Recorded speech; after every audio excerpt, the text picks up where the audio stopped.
Carol, is this thawed? Yes. Carol, this is frozen. You and I are going to have a chat later, Carol. She's fired. Hi, I'm Dr. Francis. I'm a world-renowned wildlife nutritionist. You may not have heard from me, but your dog sure has. So let's talk about how to feed dogs today.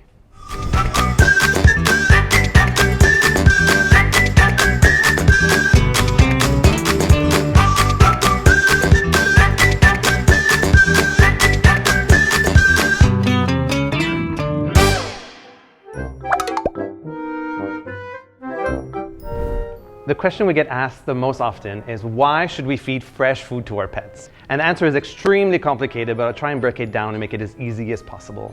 So the first reason you should feed fresh food to your pets is because it's made from whole ingredients. So it's made from things that you would feed at your own home, things that you would buy at the supermarket, ingredients you could actually recognize, and things that are not processed. That's the reason too. You don't want to feed processed ingredients to your pets because they're less digestible. A lot of the nutrients have been leached out or have been made indigestible. And also, you don't want to feed byproducts to your pets. They deserve better than that. They deserve the same food that you're eating at your kitchen table, right? And the third reason why you should be feeding fresh food is to help prevent health issues. It's really common now to hear about dogs and cats getting kidney disease, liver issues, cancers, what have you. And fresh food is your best weapon to help prevent this. And the fourth reason is because fresh food doesn't contain any additives, any nasty chemicals, or anything that is not from nature, things that can actually damage your pet's health in the long term. So for those of you that have been wanting to try fresh food for your dog or cat, but you don't know where to start, you don't know how to cook it, how to prepare it, you don't know what recipes you can actually trust that are nutritionally balanced, well, that's why we're here for you. Introducing PetCubes. PetCubes is a fresh food company from Singapore where you have food for your dogs and cats. We have raw, we have gently cooked. If you're afraid of raw, that's okay. And we also have for different life stages. So we have for puppy, we have for adult, and we have for your senior pets as well. All of the PetCubes are made with human-grade ingredients. So everything that you read on the label, you'll be able to absolutely understand what they are. You'll be able to recognize them. You could even think you could probably do this yourself. But the whole reason why PetCubes is great is because it's so efficient in feeding your dog and cat. All you gotta do is cut the little cubes, and then you pop it on a plate and you feed it, and that's it. All of the formulas in PetCubes are formulated by myself, and I use 4 basic principles to make sure that this is the best food for your pet. First is, every ingredient is called functional. This means that every ingredient is chosen for a specific reason. There's no filler ingredients here.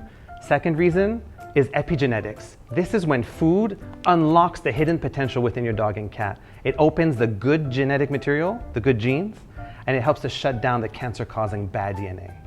And the third reason is to cultivate their gut microbes. Did you know that your dog and cat have millions of bacteria inside their guts that are really important for their health, digestion, and even preventing neurological diseases? Well, by feeding PetCubes, it can help to cultivate a really healthy and powerful microbiome as well. And fourth is, it meets all of your pet's nutrient requirements. So when you go on a first date, there's many things you're not supposed to talk about.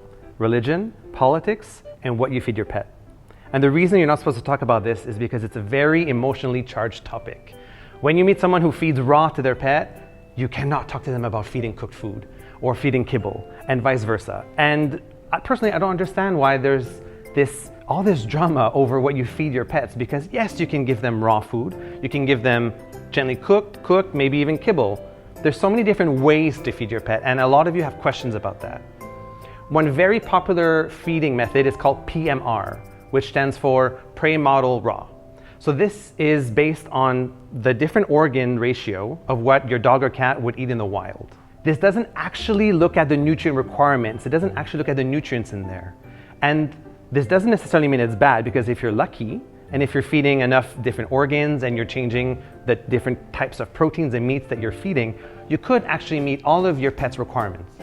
And because it's raw, science does tell us that it has a very high digestibility, which is good. What concerns me as a PhD nutritionist is that if you're only feeding one kind of protein, maybe 1 or 2, or you don't have enough variety in there, you may not be getting every nutrient. You may not be hitting all of your pet's nutrient requirements. So that's the part that scares me a little bit. So if you're feeding PMR to your pets, that's great. You can continue doing that. Just make sure you're hitting those difficult to get nutrients like zinc, copper, vitamin E, and vitamin D. Make sure you're including a lot of different organs and that you're rotating from different proteins as well within the same day.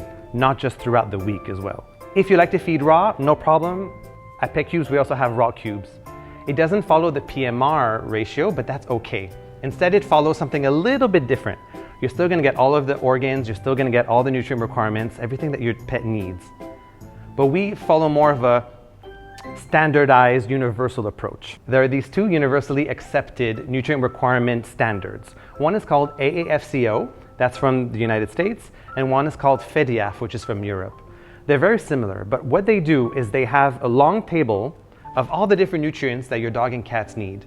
And it sets a standard, a minimum standard. Basically, they're saying if it's less than this amount, then your dog or cat will have an issue, a health issue related to nutrition. So that is the minimum that nutritionists like to use because we feel confident that your dog or cat will not have any of these health issues related to nutrition because we follow these standards. What this means is we may not have as many organs as your PMR would have, but it doesn't necessarily matter because you're still getting the essential nutrients. What you need to look out for is to make sure that these nutrients are in whole food form and not just tons and tons of supplements. So when you're looking at the ingredients list of PetCubes, make sure you compare with other brands as well because you'll see that we only have vitamin D and vitamin E as some supplements. Others will have huge lists of chemical supplements added in, and that usually means the ingredients are not that great quality. Another really popular one is called BARF. BARF is biologically appropriate raw feeding, BARF. This is more of an ideology than actually a feeding method because anything that is raw and that is basically meat and whole foods can be considered BARF. So is PetCubes raw considered BARF? Yes, it is. Would PMR be considered BARF? Yes, it is as well. So BARF is more of a category where all the other kind of foods would fall under. We also have a lot of questions on should we be using bone in our dog or cat food?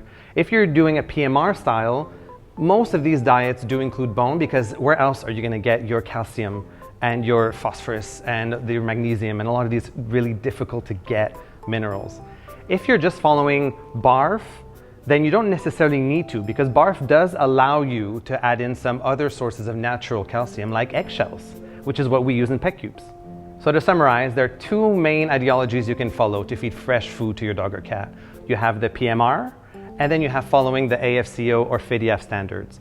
Both of them can be considered BARF as well. So it's not that one is better than the other, but you do need to make sure that all of the nutrients are in the food that you're giving to your pet.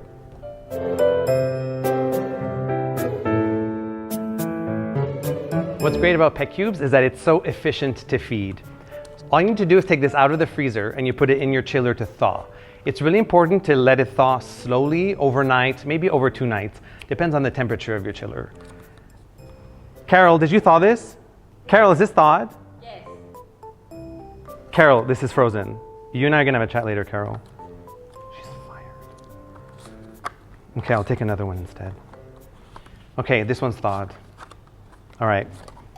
So what you do is you just take the cube, you can cut it. Depending on how much your dog weighs, you're gonna wanna use different amounts, different numbers of cubes. It's made so that when you cut it, it's still easily sealed. You wanna make sure that it's room temperature. If your dog is small, they usually don't like it when it's chilled or when it's cold or when it's still frozen. If you're in a rush or if you forgot to thaw it, you can just fill up a warm water bath, leave it inside, which is what I did when Carol forgot, and then you're able to feed it at that point. We don't recommend you put it in a microwave. We don't think you should put it in the oven because that will destroy some of the nutrients in there. And I made this with all the love in my heart so that it contains all the nutrients your pets need. You really don't need to heat this up. Treat this like you would any leftover food you would have at home. So don't leave it thawed in your chiller for more than a week because at that point, it's probably gonna start to maybe spoil a little bit. Ideally, you wanna treat this like you would your own leftovers in your chiller.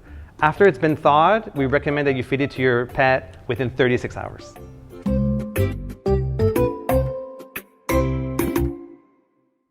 So remember, after you've thawed this overnight, all you gotta do is cut up the cube. You just lift up the seal like this, and then you get all of the meaty aroma that slaps you in the face. And then you just have to chuck it into your bowl. Whoop, and there you go, ready to feed. Yum, yum, yum. Mmm.